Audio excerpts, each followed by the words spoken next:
Right, so you guys, as you already know, the G20 summit is already beginning with day one. Now, the summit will be held over the next 2 days, and as we all know, will be attended by the world leaders of the most powerful nations in the world. Now, yesterday, we saw the arrivals of several of those world leaders. They arrived late last night in the Ngurah Rai International Airport.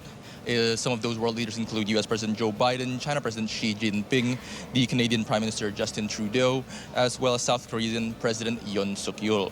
Now, most of the leaders arrived quite late, but they were still greeted by a traditional Balinese pendat dance, so that must have been a sight to see for them, to be welcomed so graciously. Now, the summit will take place in the Apurva Hotel, and as you've seen previously, we are currently seeing the arrivals of the delegation as well as several of the officials, the heads of delegations of the G20 countries. Now, the G20 delegates are being greeted by President Joko Widodo himself at Apurva, and it seems like the arrival of the order of the arrivals will be in alphabetical orders according to the reports. Now, that means it starts with Argentina and ends with the European Union. Now, 2 working sessions will be held today.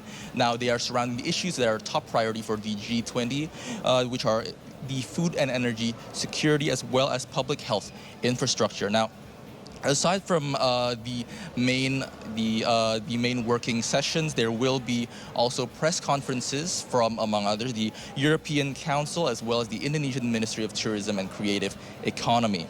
Now, of course, other than that, some bilateral meetings between Indonesia and the G20 countries will also be held.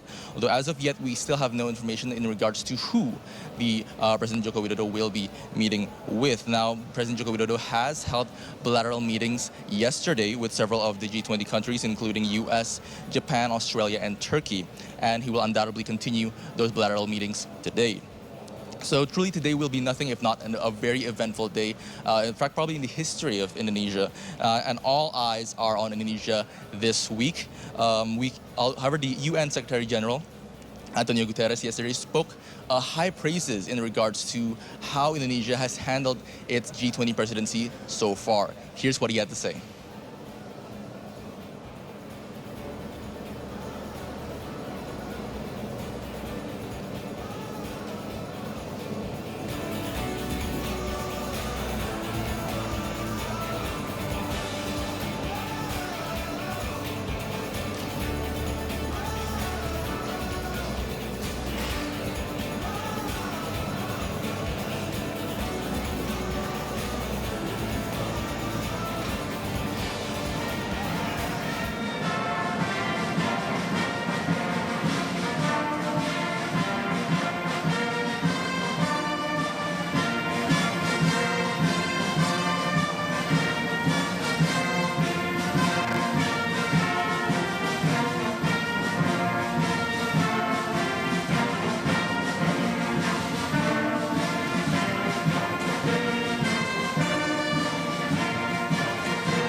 A lot of progress in removing the obstacles to Russian export of food and fertilizers, and I'm hopeful that our efforts will go on being successful and we'll be able to remove the last obstacles.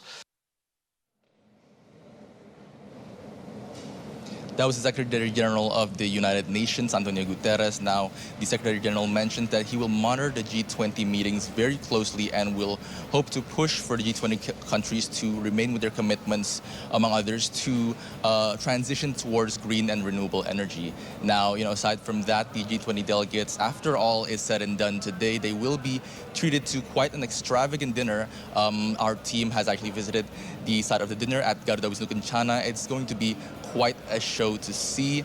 It will be showcasing Indonesia's culture as well as with a mixture of a little bit of pop culture in the music. So that will be surely a sight to see after a long day of meetings. Back to you guys.